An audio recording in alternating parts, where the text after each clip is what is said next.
Todos en algún momento de nuestra vida nos hemos hecho preguntas acerca de la vida eterna. Todos en algún momento nos hemos hecho preguntas en cuanto a cómo será la vida después de la resurrección.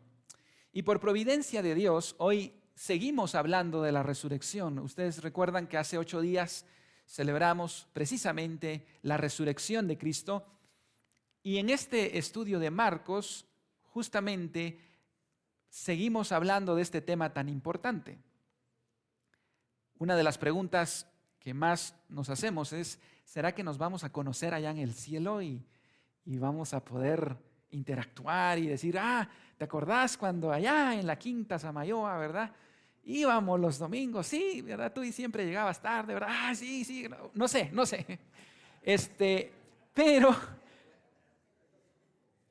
otra de las preguntas es, ¿y qué va a pasar con los matrimonios? ¿Será que habrá una extensión del matrimonio en el más allá, verdad? ¿Y qué pasará de repente si por alguna razón alguien tuvo más de una esposa o 2 esposas? ¿Qué va a pasar? Y ese es el tema que Jesús va a tocar justamente en este pasaje. Nos va a hablar de la resurrección y nos va a hablar del matrimonio y cómo es que será, va a ampliar un poquito nuestro conocimiento de cómo será la vida en la resurrección. Y es un tema realmente muy importante y especial.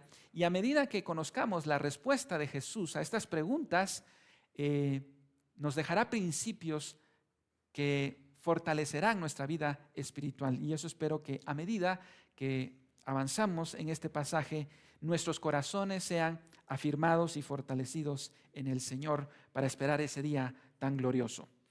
Vamos a ver entonces la pregunta que le van a hacer a Jesús y el contexto está en el versículo 18. Veamos lo que dice Marcos capítulo 12, verso 18. He titulado a esta sección Resurrección y Matrimonio. Es lo que vamos a tratar en este pasaje. Marcos 12, 18 dice así. Entonces vinieron a él los saduceos que dicen que no hay resurrección y le preguntaron diciendo. Noten ustedes que aquí tenemos otro grupo religioso que aparece en escena para querer atrapar a Jesús. Recién en la sección anterior aparecieron los fariseos y los herodianos y querían atrapar a Jesús en la pregunta, ¿es lícito dar impuestos a Roma? Y Jesús responde, dad al César lo que es de César y a Dios lo que es de Dios. Ahora aparece otro grupo que también no va con deseos de aprender, va simplemente con una pregunta trampa y ya veremos por qué. Vamos a ver en primer lugar quiénes eran los saduceos que aparecen en este versículo y han aparecido en otros versículos. Este grupo religioso de saduceos es muy importante y muy extraño, diría yo, porque era un grupo que se caracterizaba por ser liberales en ciertos aspectos y demasiado legalistas en otros. Para empezar, todo el grupo de saduceos era la cúpula de la escala social de aquel entonces. Los saduceos eran los acaudalados de la época, la élite de comerciantes y personas de mucha influencia. La gran mayoría de saduceos integraba el Sanedrín, es decir, ellos ocupaban los puestos de mayor importancia. Ellos eran la aristocracia de aquel entonces, es decir, los más privilegiados. Los grandes comercios, y recuerdan ustedes que Jesús entró al templo y echó a los cambistas, a los comerciantes, pues muchos de ellos eran saduceos. Otro detalle interesante de los saduceos, aparte de ser la clase pudiente de su época, era que ellos eran extremadamente legalistas a la hora de hablar del canon de las Escrituras. En ese sentido eran más legalistas que los fariseos, porque el canon que ellos reconocían o los libros inspirados del Antiguo Testamento eran solamente 5: Génesis, Éxodo, Levítico, Números y Deuteronomio. Únicamente. Es decir, el Pentateuco, o como lo conocían los judíos, la Torá. Ellos no creían en los profetas como inspirados, ni en los libros de sabiduría. Ellos lo veían como subordinados a la Torá. Para ellos únicamente se basaban toda su teología y su doctrina en los primeros 5 libros de la Biblia. Otro detalle interesante de los saduceos era que no creían en la resurrección, no creían en los ángeles, no creían en los demonios, ni creían en la inmortalidad del alma. Sería lo que hoy se conoce como aniquilacionistas, es decir, cuando uno muere acaba absolutamente todo.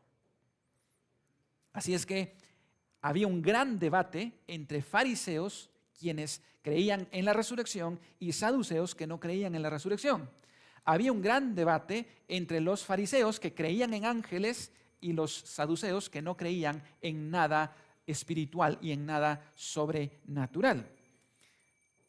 Pablo, recuerdan ustedes, era fariseo o fue ex fariseo, y en cierta ocasión en Hechos 23 el concilio lo iba a juzgar. Y cuando Pablo se enteró de que en el concilio habían fariseos y saduceos, aprovechó la oportunidad para decir que lo estaban juzgando porque él creía en la resurrección. Y eso trajo un acalorado debate. Dice Hechos 23, entonces Pablo, notando que una parte era saduceos y otra de fariseos, alzó la voz en el concilio: varones hermanos, yo soy fariseo, hijo de fariseos. Acerca de la esperanza y de la resurrección de los muertos se me juzga.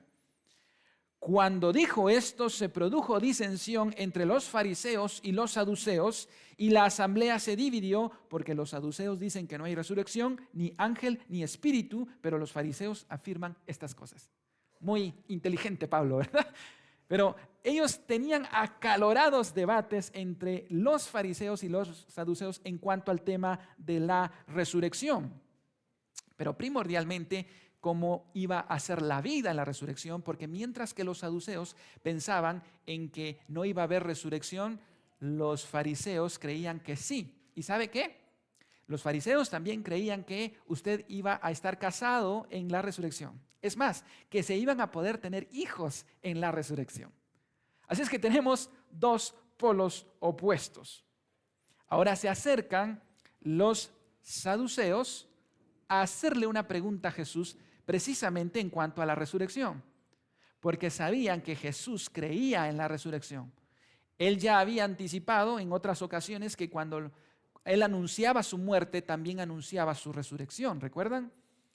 Así es que lo que los saduceos quieren hacer no es aprender qué es lo que Jesús piensa acerca de la resurrección, sino dejar en ridículo a Jesús, atraparlo y ponerle una historia que lo dejaría descolocado y que le mostraría a Jesús lo ridículo que sería pensar en la resurrección. Fíjense ustedes en la pregunta que le van a hacer para quererlo dejar en ridículo y atraparlo. Versículo 19 en nuestras Biblias.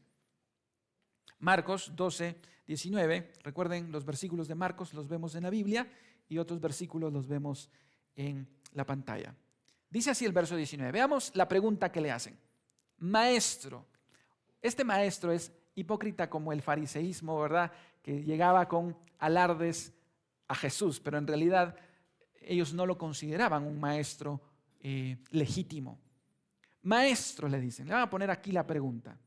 Moisés nos escribió que si el hermano de alguno muriere y dejare esposa, pero no dejare hijos, que su hermano se case con ella y levante descendencia a su hermano.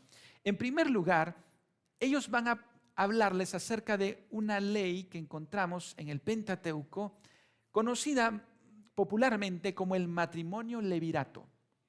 Se conocía el matrimonio levirato, viene de una palabra en latín que es levir, que significa cuñado. Dios había dado instrucciones en el Antiguo Testamento que cuando una mujer joven enviudaba y no tenía hijos, el hermano del difunto, que era soltero, podía casarse o debía casarse con ella para que la descendencia y la herencia siguiera en la misma tribu. Es decir, cuando una mujer se quedaba viuda sin hijos, el hermano del difunto que no estuviera casado, por supuesto, debía casarse con ella para darle descendencia. El fruto de ese matrimonio, el hijo primogénito, heredaba todo lo que había sido de su padre. De esta manera no se perdían las propiedades ni las herencias y se mantenían dentro de la tribu. Esto protegía a la viuda y también protegía la descendencia familiar. Incluso lo vemos desde Génesis.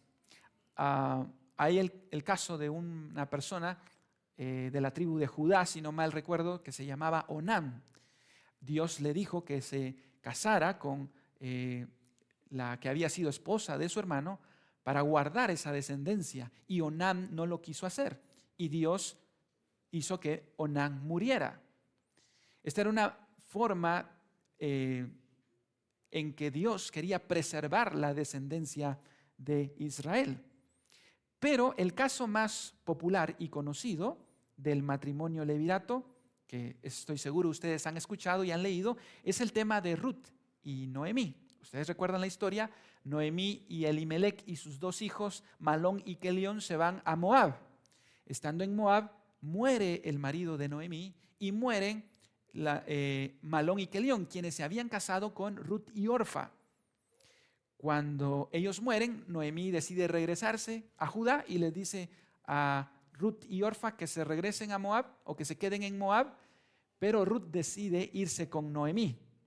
Y Noemí le dice, pero yo ya no te puedo dar más hijos, ya no tengo más hijos. Y resulta que Booz, que era pariente cercano, redime a Ruth y se casan. Esto es el caso más conocido del matrimonio levirato. Así es que los saduceos, tomando ese contexto, le van a contar una historia muy interesante a Jesús. Le cuentan la historia muy creativa de una persona que se casó con alguien que murió y luego se casó su hermano y murió y se casó con su hermano y murió. Vean ustedes en nuestra historia en el versículo 20. Dice así: hubo 7 hermanos, vean esta historia. El primero tomó esposa y murió sin dejar descendencia. Y el segundo se casó con ella y murió y tampoco dejó descendencia. El tercero de la misma manera, y así los 7. Y no dejaron descendencia. Y después de todos murió también la mujer. En la resurrección, pues, cuando resuciten, ¿de cuál de ellos será mujer? Ya que los 7 tuvieron mujer. Qué historia, ¿verdad? Los saduceos parece que eran muy creativos para poderle plantear esta historia a Jesús. Una mujer que se casó con vamos a ponerle nombres a la historia para poder entender, ¿verdad? Vamos a ponerle a la mujer María, por poner un ejemplo. María se casó con Pedro, pero Pedro murió. No sabemos cuánto tiempo, no nos dice la historia, pero digamos Pedro murió. Entonces su hermano tenía que redimirla. Entonces su hermano, digamos, se llamaba Pablo. Pablo se casa con María, pero pasa un tiempo y también Pablo se murió. Entonces viene el hermano de Pablo, que también era soltero, y se casa con María para poder redimir a Pedro y a Pablo. Digamos que este otro se llamaba Felipe. Y entonces Felipe se casa con María y al poco tiempo también Felipe se nos muere. Entonces alguien tiene que redimir la descendencia de quién era el primero. Pedro, Pablo y Felipe, ¿verdad? Tenían todavía otro hermano, el cual se llamaba Jacob. Y Jacob, yo digo que a estas alturas del partido Jacob lo pensaba, ¿verdad? Pero Jacob es obediente a la instrucción de Deuteronomio capítulo 25 y se casa con María. Pero resulta que también Jacob se muere. Y entonces todavía tienen otro hermano que se llama, vamos a ponerle Santiago, vamos a ponerle Santiago. Santiago tiene que redimir a quién, hermanos? A Pedro, Pablo y Jacob. Jacob. Pero van a creer ustedes que también Santiago se murió. La historia parece hasta cierto punto chistosa. Era la viuda matamaridos, ¿verdad? Porque siempre se morían. Así es que notan ustedes, hermanos, que esta es una historia armada, es una historia ficticia, hasta cierto punto ridícula, porque ¿qué probabilidades hay de que eso ocurra? Es muy difícil. Pero los saduceos, pues seguramente habían visto La Rosa de Guadalupe o algo así, ¿verdad? Que tienen muchas historias, ¿verdad? Yo me imagino las historias que pondrían los saduceos ahí, ¿verdad? Pero ahí lo ponen. La pregunta es importante porque le dicen, ¿quién será el esposo de María? Miren, la pregunta es importante porque ¿será que en el cielo se vale la poligamia? O en este caso, como es mujer, la poliandria, porque poligamia es cuando un hombre tiene muchas mujeres, pero en nuestra historia es una mujer que tiene muchos maridos. La pregunta es, ¿en el cielo se vale la poliandria? Según los saduceos, Jesús, tú tienes un gran problema, porque tú crees en la resurrección. Así es que ya lo atrapamos, según los saduceos, ¿verdad? Ya lo atrapamos.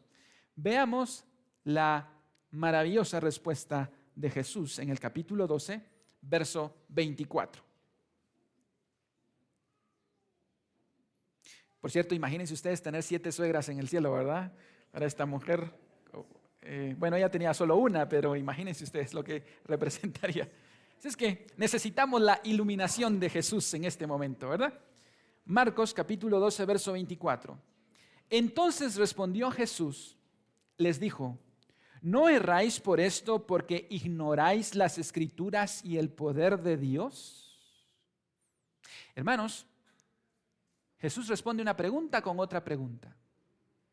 ¿No erráis por esto porque ignoráis las Escrituras y el poder de Dios? A mí me llama la atención, hermanos, que Jesús ve más allá del problema y ve el problema del corazón. El problema de los saduceos, este no era el problema era de fondo. Ellos eran estudiosos de la Torá, pero desconocían la Torá. Estudiaban todos los días las Escrituras, pero no conocían las Escrituras. Hermanos, eso debe hacernos pensar, porque el hecho de que nos sepamos muchos libros de memoria o que conozcamos las historias de la A a la Z de la Biblia, no significa que realmente conozcamos la Biblia. Conocer la Biblia no es lo mismo a conocer a Dios. Y otro detalle, dice, no es que no erráis porque ignoráis las Escrituras y el poder de Dios. Recién en el grupo Alabanza cantábamos, tú eres todopoderoso. Y hermano Luis nos preguntaba, ¿dónde ha sido poderoso Dios en su vida?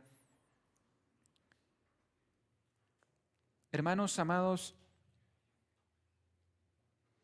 una cosa es conocer la Biblia y otra es conocer al Dios de la Biblia.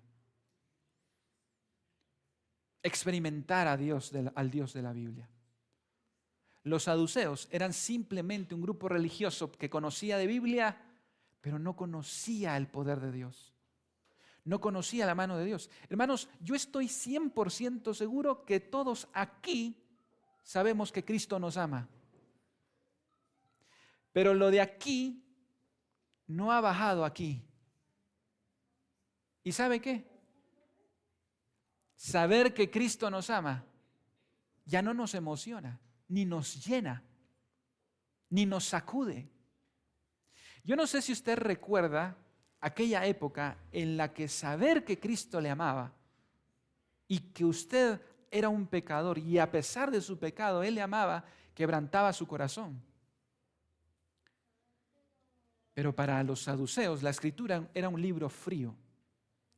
Había una frase muy famosa que se me quedó grabada que decía: cuando nosotros no amamos a Jesús, Jesús se convierte en una cosa que estudiar en lugar de una persona a quien amar. ¿Será que Jesús no podría decirnos eso hoy a nuestra vida? Tú no conoces la Escritura. Y se lo estaba diciendo a saduceos, que eran parte del Sanedrín. Eso era una ofensa para ellos. Ellos conocían de la A a la Z la Torá, pero Jesús les dice: ustedes no la conocen. Ustedes no la conocen. Esto no está en mi sermón, pero había una cosa que el rey David decía: una cosa le pido a Jehová, esta buscaré, que esté yo en la casa de Jehová todos los días de mi vida. ¿Para qué? Para contemplar ¿qué? La hermosura de Jehová. ¿Qué nos estaremos perdiendo usted y yo que no vemos esa hermosura? ¿Qué nos estaremos perdiendo nosotros que vemos hermoso y hermosas otras cosas que a Jesús? Porque hay algo que nos estamos perdiendo. Hay algo que nos estamos perdiendo. Los saduceos se habían perdido, estaban racionalizando todo. Ellos se habían creado un Dios a su imagen, un Dios que fuera razonable, un Dios que fuera más comprensible, porque ellos no comprendían la resurrección, entonces no creían en la resurrección. Ahora, noten ustedes, hermanos, en el versículo 25, la respuesta de Jesús: porque cuando resuciten los muertos, ni se casarán, ni se darán en casamiento, sino serán como ángeles que están en los cielos. Aquí da la respuesta a Jesús. Note que no dice que seremos ángeles, sino seremos como ángeles. ¿Qué significa esto? En la resurrección ya no habrá necesidad de procreación.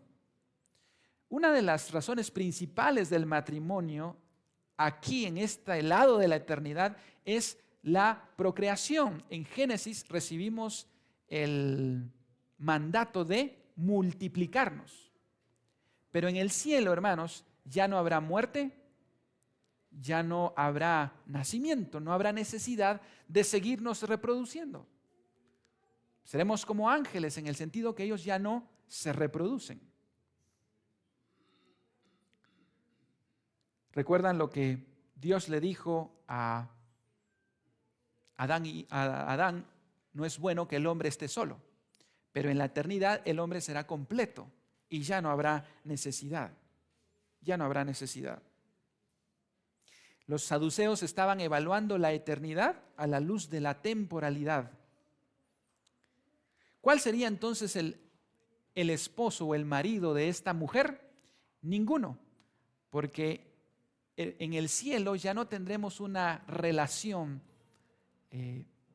como nosotros tenemos hoy.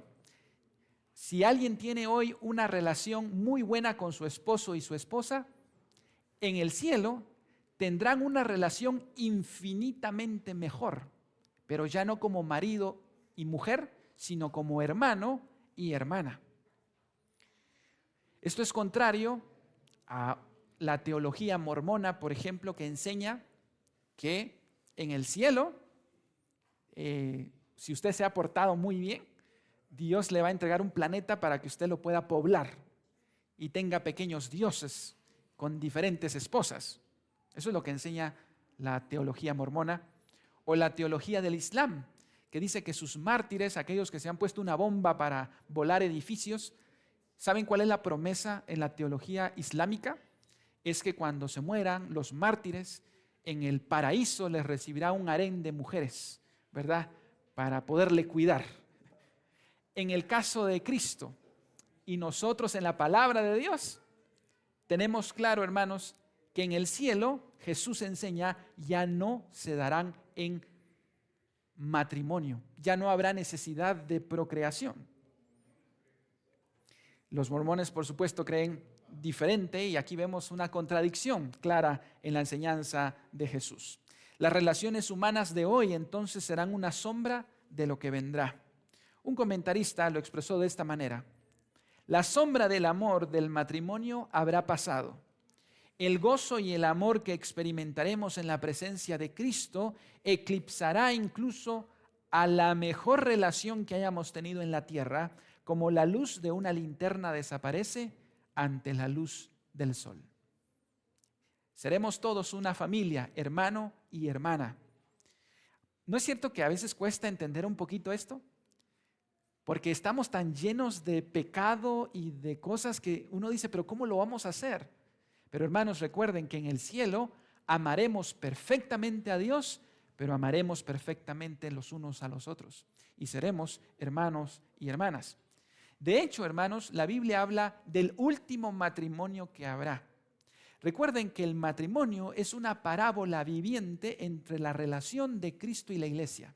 Es una representación visible entre la relación de Cristo con su iglesia. Cuando lleguen las bodas del Cordero, la función del matrimonio habrá acabado. No sé si para algunos eso es una buena noticia o es una mala noticia, pero puedo asegurarles de que en el cielo, hermanos, no tendremos problemas y no tendremos celos, envidias, rivalidades, sino seremos llenos de unidad y de armonía. Así es que para los que llevan una buena relación con su esposa y su esposo, en el cielo, hermanos, tendrán una muchísima mejor relación y seremos una sola familia. Pero ahora Jesús va a dar la evidencia bíblica de la resurrección. Vamos a Marcos, capítulo 12, verso 26. En el Evangelio de Marcos. Marcos capítulo 12, verso 26. Pero respecto a que los muertos resucitan, ¿no habéis leído en el libro de Moisés cómo le habló Dios en la zarza diciendo: yo soy el Dios de Abraham, el Dios de Isaac y el Dios de Jacob? Dios no es Dios de muertos, sino de vivos, así que vosotros mucho erráis. Miren qué interesante, porque Jesús no solo les habló la verdad, sino ahora les va a poner una evidencia escritural. Y aquí hay algo importante, hermanos. Miren qué interesante. Cada vez que Jesús dio una respuesta, siempre lo hizo en base a la Biblia. Jesús, siendo Jesús, nunca sacó algo que no estuviera en la Biblia. Él siempre llevaba la discusión a la Escritura, siendo Jesús. ¿Cuánto más nosotros no deberíamos toda discusión tenerla a la luz de la palabra de Dios? Ahora, lo interesante es que Jesús les va a citar un texto de la Torá. Él pudo haber citado el tema de la resurrección en el Antiguo Testamento en general. Y es que, hermanos, el tema de la resurrección lo tenemos por toda la Biblia, no solamente en el Nuevo Testamento. Por ejemplo, Jesús pudo haber citado Isaías, capítulo 16, verso 19, que habla de la resurrección. Tus muertos vivirán, decía el profeta. Sus cadáveres resucitarán. Despertad y cantad, moradores del polvo, porque tu rocío es cual rocío de hortalizas y la tierra dará sus muertos. Hermanos, miren qué pasaje tan lindo de la resurrección. Despertad y cantad, moradores del polvo. Que de hecho, hermanos, ese sería un buen epitafio, ¿verdad? Para la tumba. Que los despertad y cantad, moradores del polvo. Qué interesante. Jesús pudo haber citado Isaías. Jesús pudo haber citado Salmos también. Salmos 16:9 dice: se alegró por tanto mi corazón y se gozó mi alma, mi carne también reposará confiadamente, porque no dejarás mi alma en el Seol, ni permitirás que tu santo vea corrupción. No dejarás mi alma, no dice mi cuerpo, mi alma en el Seol. Pero también Oseas nos habla de la resurrección. Oseas capítulo 6, verso 1. Venid y volvamos a Jehová, porque Él arrebató y nos curará, hirió y nos vendará. Nos dará vida después de 2 días y al tercer día nos resucitará y viviremos delante de Él. Es curioso, hermanos, que en el Antiguo Testamento está clara la idea de la resurrección. Pero el pasaje más especial, que ya lo estudiamos, por cierto, porque estudiamos el libro de Daniel hace algunos años, versículo a versículo, lo describe de esta manera. En Daniel capítulo 12, verso 1.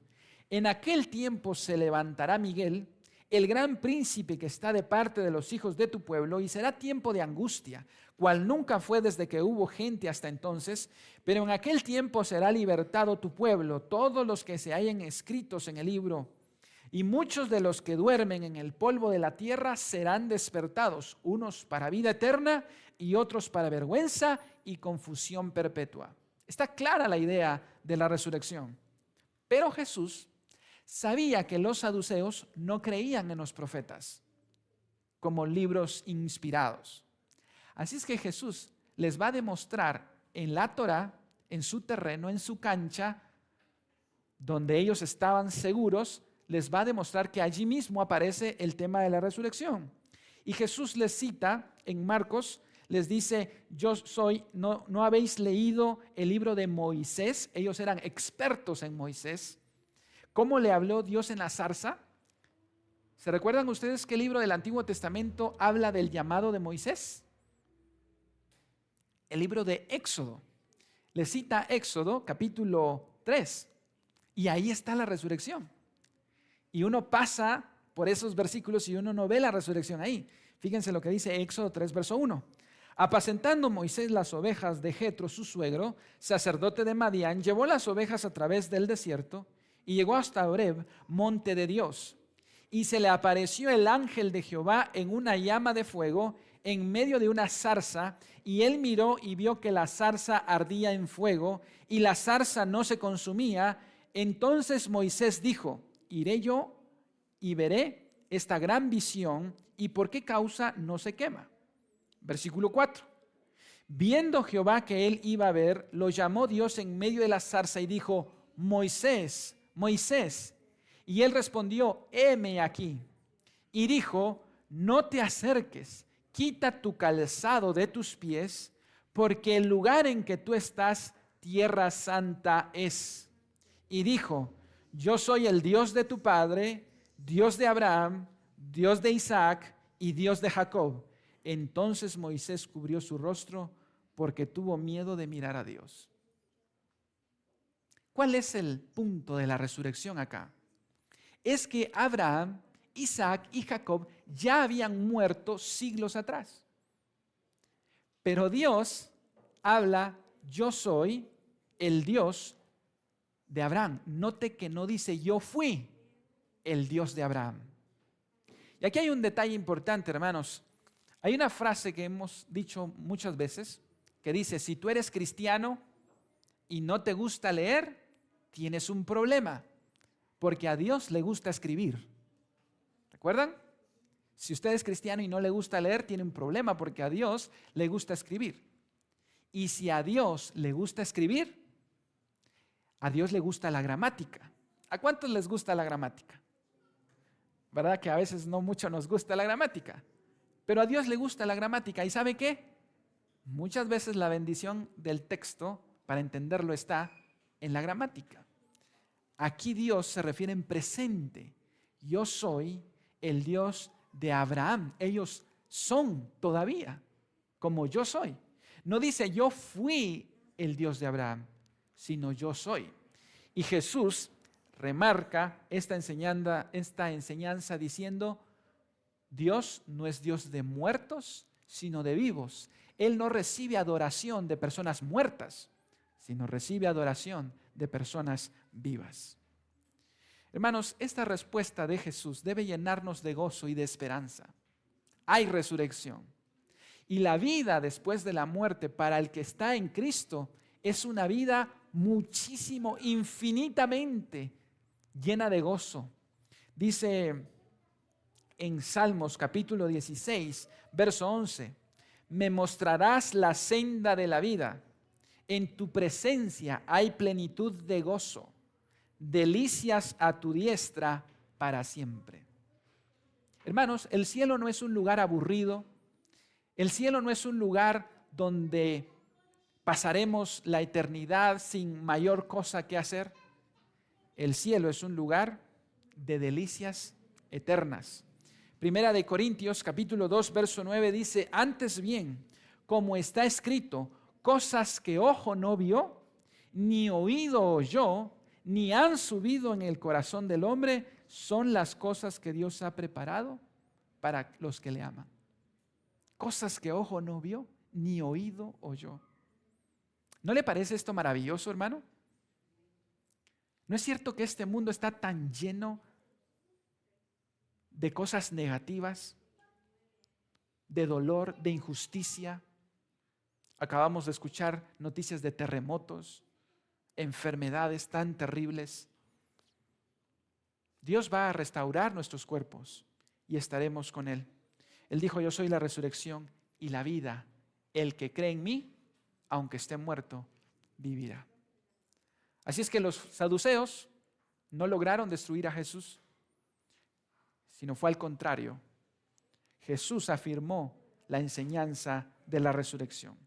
Quiero terminar entonces diciéndoles lo siguiente. Hay una forma de experimentar el cielo aquí en la tierra, y es disfrutando a Cristo aquí y ahora. No tenemos que morirnos para empezar a disfrutar a Dios. ¿Sabe cómo dijo Jesús? ¿Cómo definió Jesús la vida eterna? Él dijo en Juan 17: y esta es la vida eterna, que te conozcan a ti, único Dios verdadero, y a Jesucristo a quien han enviado. Eso es la vida eterna, conocer a Dios. Y lo podemos hacer aquí y ahora. La pregunta es, ¿lo estamos experimentando? ¿Está disfrutando usted al Señor aquí y ahora como debería? Porque no tenemos que esperar a irnos hasta el cielo, podemos empezar a experimentarlos acá. Y por último, Pablo nos dice en Romanos capítulo 8, para darnos esperanza: pues tengo por cierto que las aflicciones del tiempo presente no son comparables con la gloria venidera que en nosotros ha de manifestarse. No sé qué sufrimiento nos toque, hermanos. Todos pasamos por situaciones difíciles, pero la gloria que Dios ha preparado en la vida venidera no se compara, y eso debe llenarnos de esperanza. No toda la vida va a ser dolor, no toda la vida va a ser problema, no toda la vida será aflicción. Llegará un momento en el que esas cosas habrán pasado, y entonces tendremos consuelo permanente, gozo eterno y para siempre. Pero la noticia de la resurrección no es una buena noticia para todos. Para aquellos que no han querido recibir a Cristo, la resurrección no es una buena noticia, es una mala noticia. Por eso debemos ponernos a cuentas con el Señor y debemos pedirle perdón por nuestros pecados. Si hay alguien que no está a cuentas todavía, le animo a ponerse a cuentas, porque un día vamos a resucitar, y dice Daniel que uno será para vida eterna y otros para condenación eterna. Vamos a ponernos de pie y vamos a darle gracias a Dios por esa promesa tan especial que tenemos. Padre, muchas gracias por tu palabra. Gracias, Señor, porque tenemos esperanza. Este mundo va a acabar, nuestra vida juntamente con Él. Pero, Señor, tú nos vas a dar un nuevo cuerpo. Y allá en la resurrección no habrá más tristeza, ni más llanto, ni más dolor. Señor, que tu palabra nos siga llenando de esperanza y de fortaleza para seguir confiando en que tú seguirás haciendo la obra, y que la gloria que viene no son comparables con la leve tribulación que recibimos en este mundo. Te adoramos, Señor, y te alabamos, porque Jesucristo ha resucitado y hoy está a la diestra del Padre y pronto vuelve por su iglesia. Que la gloria sea para ti, en el nombre de Jesús.